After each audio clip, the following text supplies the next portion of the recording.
नमस्कार दोस्तों, notification of MP में आपका बहुत बहुत स्वागत है। Indian institute of science education and research Bhopal, यहाँ पर एक बहुत अच्छा विज्ञापन जारी हुआ है। नॉन एकेडमिक के पद हैं, किस प्रकार से उसकी शैक्षणिक अर्हताएं और कितना वेतनमान वगैरह चाहिए रहेगा, इस वीडियो में हम जानने की कोशिश करेंगे। वीडियो को लाइक कर दीजिएगा और चैनल को सब्सक्राइब कर दीजिएगा दोस्तों, अगर आप लोग नए हैं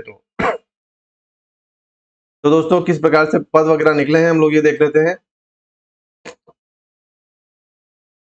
लाइब्रेरियन के पद निकले हुए हैं। लाइब्रेरियन में पे स्केल जो है वो 14 है और इसमें अनरिजर्व कैटेगरी का एक पद है। टोटल पदों की संख्या एक। सुपरिटेंडेंट इंजीनियर, इसमें आप यहाँ पर देख पाएंगे अनरिजर्व का एक पद है और इस प्रकार कुल पदों की संख्या एक है। तो यहाँ पर इंस्टीट्यूट भोपाल में इस प्रकार से है कि पूरा following vacancy direct recruitment basis and oblique deputation with the provision of subsequent absorption composite method of recruitment including promotion of integral regular employees, यानी कि प्रमोशन भी हो सकता है किसी का इंटीग्रल एम्प्लॉइज का।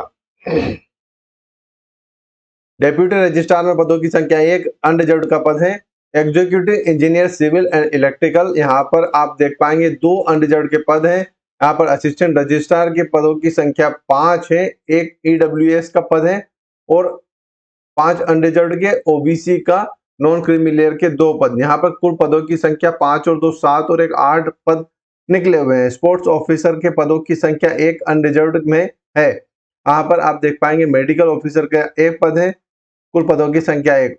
सीनियर सुपरिटेंडेंट के पदों की संख्या यहाँ पर अनरिजर्व्ड कैटेगरी में 3 है, तो कुल पदों की संख्या 3। फिजिकल एजुकेशन इंस्ट्रक्टर, यहाँ पर कुल पदों की संख्या एक है और कुल पद एक unreserved category.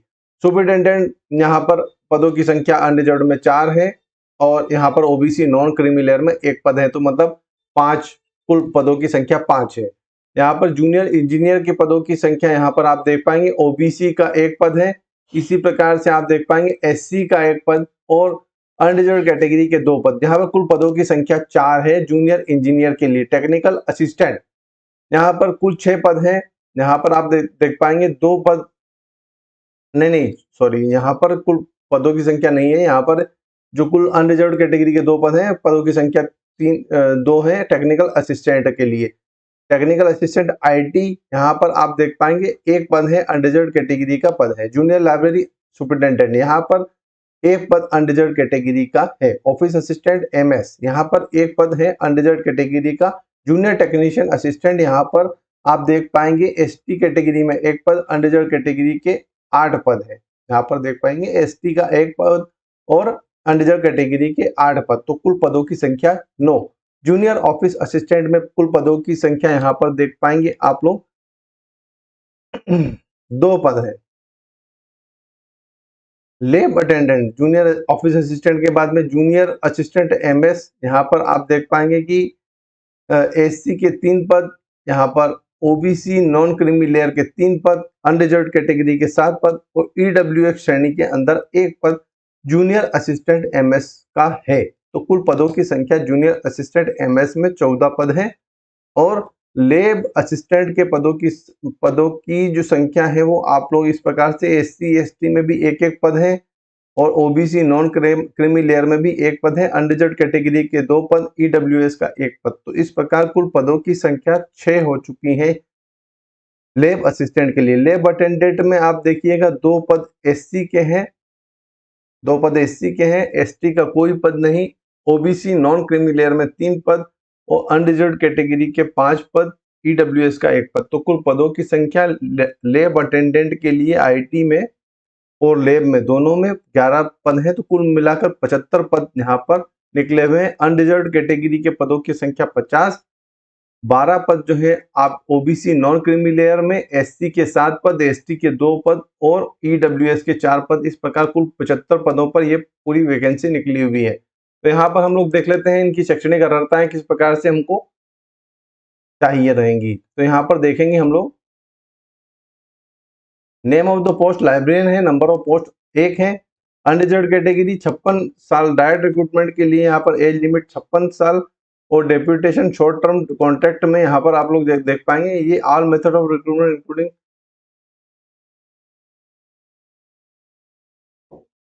Minimum education qualification क्या चाहिए रहेगी, मास्टर डिग्री इन लाइब्रेरियन साइंस या इंफॉर्मेशन 55% अंकों के साथ में। एक PhD degree in library science evidence. तो यहाँ पर आप लोग देख पाएंगे कि ये पूरा जो है minimum educational qualification and experience required for the direct recruitment, deputation और शॉर्ट टर्म कॉन्ट्रैक्ट। यहाँ पर आप देख पाएंगे डेपुटेशन के लिए और age limit for the direct recruitment 56 साल यहाँ पर मांगी गई है। तो यहाँ पर आप देख लीजिएगा कि ये डेपुटेशन तो नहीं है, डिजायरेबल एमफिल पीएचडी वगैरह भी यहाँ पर अनिवार्य रूप से मांगी गई है। एक्सपीरियंस मांगा गया है, लाइब्रेरियन पद पर एक्सपीरियंस जो मांगा गया है वो मांगा गया है at least 10 year experience in deputy librarian के पद पर, और ले पे स्केल जो है उसका 12 होना चाहिए। मेथड ऑफ रिक्रूटमेंट क्या होता है, डायरेक्ट रिक्रूटमेंट या डेपुटेशन पे होना चाहिए, कंपोजिट मेथड ऑफ रिक्रूटमेंट। तो यहाँ पे अनुभवी चाहिए रहेगा लाइब्रेरियन पद के लिए। Name of the post superintendent engineer में ग्रुप फर्स्ट का अनरिजर्व्ड कैटेगरी में एक पद है, और यहाँ पर एज लिमिट जो है वो 56 साल मांगी गई है। तो ये जो है अनुभवी के लिए ये पद निकला हुआ है। Experience with at least 5 year experience यहाँ पर चाहिए रहेगा किसी भी गवर्नमेंट ऑर्गेनाइजेशन के अंदर at the level of pay level 12, या फिर 10 year regular service as a executive engineer in the pay level 11।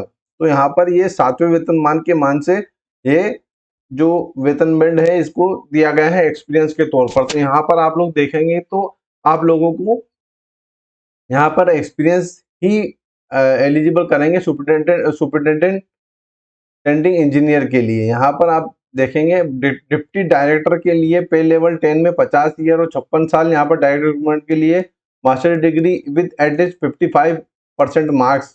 तो PG diploma in management, HR, finance, materials या computer application. Qualification in the area of management and engineering oblique law.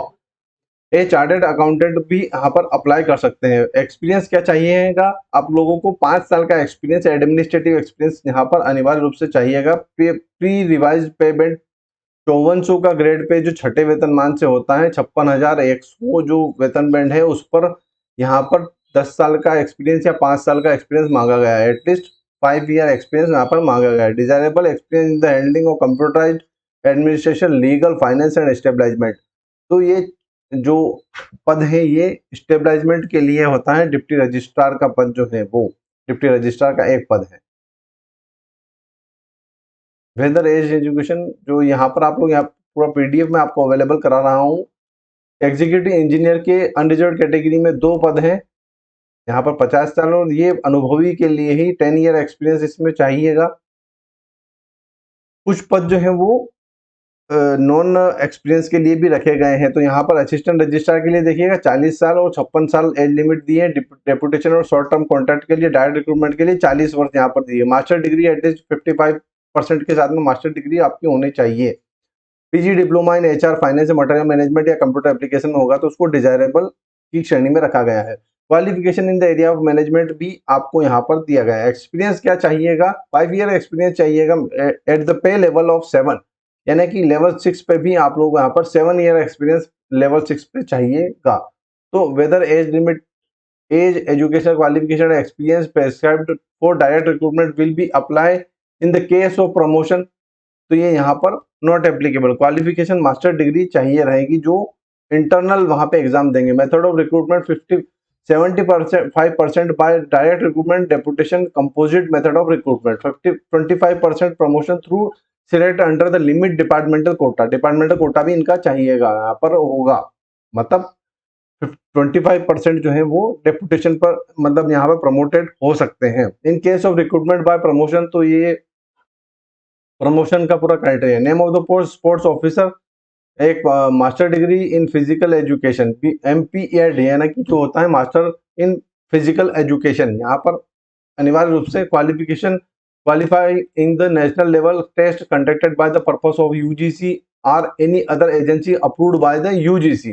यानी कि आप यहाँ पर देखेंगे तो UGC जो है अपने ही आप में एक बहुत बड़ा मेजर रोल प्ले करता है किसी भी संस्था की मान्यता को देने या नहीं देने के अंदर। मेरे पास में एक, मैंने आपको बताया था कि किस प्रकार से आप यहाँ पर देख पाएंगे। मैं यहाँ पर एक आपको वो मिलेगा कि किस प्रकार से आपको जो मान्यता प्राप्त संस्थान नहीं है उससे अगर आप डिग्री डिप्लोमा लेते हैं तो आप लोगों को जेल तक जाना पड़ सकता है। तो मैं आपको डिस्क्रिप्शन बॉक्स में भी इसका लिंक दूंगा किस प्रकार से यहाँ पर एक अनरिकॉग्नाइज्ड जो इंस्टीट्यूट है वो चल रहे हैं। तो एक्सपीरियंस वगैरह ये देख लीजिएगा आप। मेडिकल ऑफिसर का भी पद है।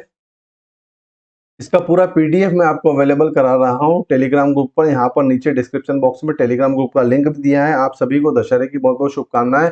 और इसी के साथ मैं अपना ये वीडियो जो है यहीं पर समाप्त करता हूँ। सारे जो डिस्क्रिप्शन है वो आप लोग यहाँ पे कमेंट करके कोई भी आपका क्वेश्चन है तो कर सकते हैं। और बहुत से ऐसे पद भी हैं जिसमें आप यहाँ पर देख पाएंगे कि डायरेक्ट रिक्रूटमेंट है, किसी भी प्रकार का आपको अनुभव नहीं चाहिए। नेम ऑफ द पोस्ट जैसे आप देखेंगे फिजिकल एजुकेशन इंस्ट्रक्टर, यहाँ पर क्वालिफिकेशन जो है ज़्यादा डिजायरेबल वगैरह जो है, यहाँ पर अनुभव भी चाहिए रहेगा कुछ पदों पर। तो आप यहाँ पर देख लीजिएगा, मैं पीडीएफ आपको शेयर कर रहा हूँ टेलीग्राम ग्रुप पर। टेलीग्राम ग्रुप का लिंक जो है नीचे दिया गया है डिस्क्रिप्शन बॉक्स में। टेक्निकल असिस्टेंट में अनरिजर्व कैटेगरी के 2 पद हैं, तो 35 साल रिक्रूटमेंट डायरेक्ट रिक्रूटमेंट और 56 वर्ष जो है डेप्यूटेशन या शॉर्ट टर्म कॉन्ट्रैक्ट पर। तो आप यहाँ पर देखिए बीई बीटेक एमसीए वगैरह चाहिए, 5 ईयर एक्सपीरियंस भी चाहिए यहाँ पर। तो आप देखिएगा पूरे पदों पर मैं पूरा आपको शेयर कर रहा हूँ। तो आप बने रहिए मेरे साथ में, वीडियो को लाइक कर दीजिएगा, चैनल को सब्सक्राइब कर दीजिएगा दोस्तों। जय हिंद। और आप सभी को दशहरे की बहुत बहुत शुभकामनाएं। जय हिंद।